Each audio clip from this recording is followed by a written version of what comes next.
et dans l'après-midi, on devait rencontrer les groupes. On a commencé par les groupes armés. En général, je les rencontre après. Mais cette fois-ci, je les ai rencontrés avant. On a commencé par les groupes armés. Les échanges étaient courtois, sympathiques. Et il y a eu les femmes qui sont passées.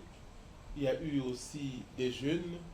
Il y a eu la plateforme, c'est-à-dire pasteurs, imams et autres sont passés. Les jeunes aussi sont passés. Plusieurs composantes présentes à Ouada. Tout s'était bien passé. Et on devait prendre la route très tôt, vers 7h30 pour Ouada Djali. C'est ce que nous avons effectivement réalisé. Alors, 5, même pas 5 km, le colonel qui était venu, parce que les colonels ne donnent pas leur nom, je suis colonel, c'est tout. Le colonel qui était venu nous a simplement suivis en moto, en demandant à ce qu'on rebrousse chemin.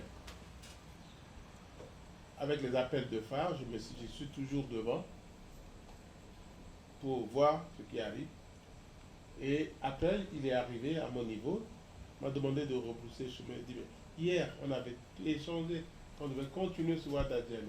Et c'est, non, je vous demande de rebrousser. Il a insisté plusieurs fois. Et nous avons décidé de rebrousser chemin. Donc, on ne nous a pas capturés, ni déjà gardés à vue. Nous sommes allés à la paroisse de Ouada Djali. De Ouada, plutôt. Où on est descendu. Il nous a dit qu'il doit attendre l'autorisation de ses supérieurs hiérarchiques et qui pourra nous donner une réponse à 9h. Nous avons attendu. 9h est arrivé. Il est venu effectivement en disant, je n'ai pas encore de réponse positive, mais préparez-vous à rentrer à Bria. Je lui ai expliqué le sens et le bien fondé de la mission.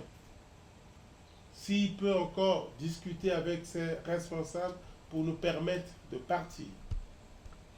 Il nous a donné le rendez-vous à 13h. À 13h, il n'était pas venu.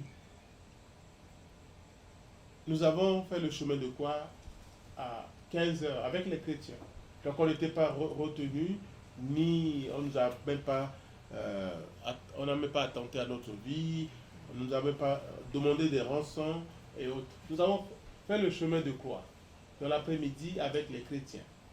Après le chemin de croix, vers 16h30, on s'est dit, il nous faut avoir le plan A, le plan B de la situation de Ouada et pour décider demain ou dans la nuit pour demain.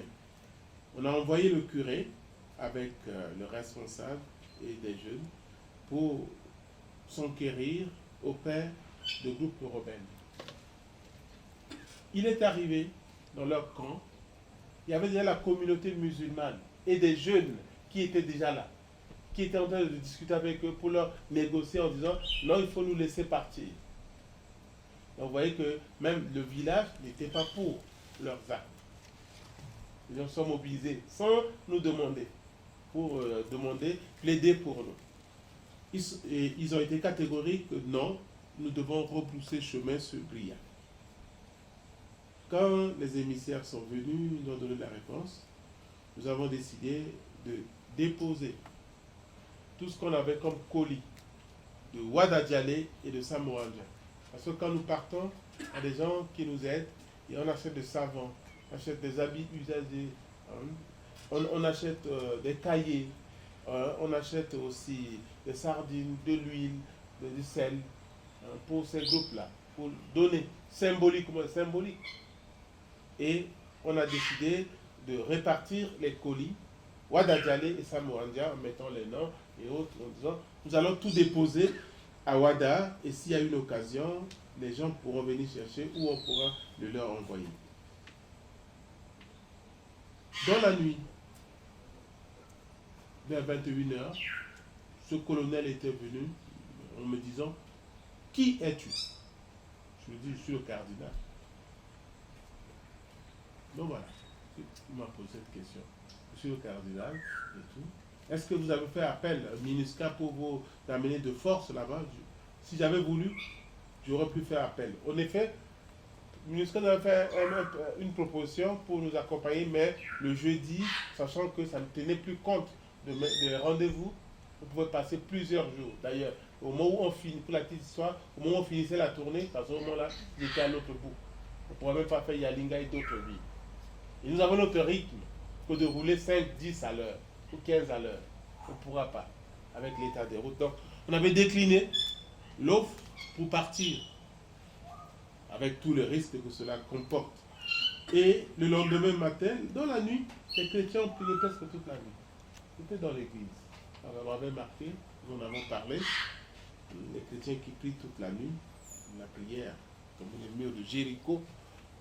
Et le lendemain, alors qu'on a tout préparé pour revenir à Bria, 10 minutes simplement avant le départ, arrive le même colonel avec un autre émissaire pour nous dire non, vous devez continuer la route. Je dis mais non, vous êtes responsable, chef. Vous avez déjà pris une parole, nous on doit rentrer à Bria. Il a dit non, non, non, non, vous continuez. Non, mais nous on rentre à Bria. Non, je vous supplie de continuer. Voilà ce qui s'est passé. Et nous avons décidé de réorganiser les véhicules pour embarquer encore tous les bagages de Ouadadjale et Samouanja est parti. Rançon, on ne nous a pas demandé de rançon. En aucun cas, il a parlé de l'argent. Mais je vous ai dit que sur la route, on rançonne les gens. Hein. Je vous ai dit ça. Et je vous ai dit que là-bas, la vie est difficile pour les populations qui, avec les vélos, les motos et autres. Nous, déjà, on est là, leaders religieux, mais les gens qui souffrent, sont sur place, souffrent. Les propos durs, je ne sais pas, peut-être quelqu'un était là-bas, vous savez, les journalistes ont beaucoup d'imagination. Donc je suppose qu'il y en a qui ont eu de l'imagination et qui ont écrit des choses, mais Monseigneur est là, ils sont là. Nous avons été seulement courtois en disant, voilà, on a une mission. Et quand on nous a dit de ne pas mélanger politique et religion, je lui ai plutôt dit, ma mission englobe aussi le politique, donc j'ai des mots à dire par rapport à ça. Je ne peux pas me taire pour ça. Donc, si c'est ça qu'on a considéré comme propos dur, ça fait partie de ma mission en personnel. Voilà.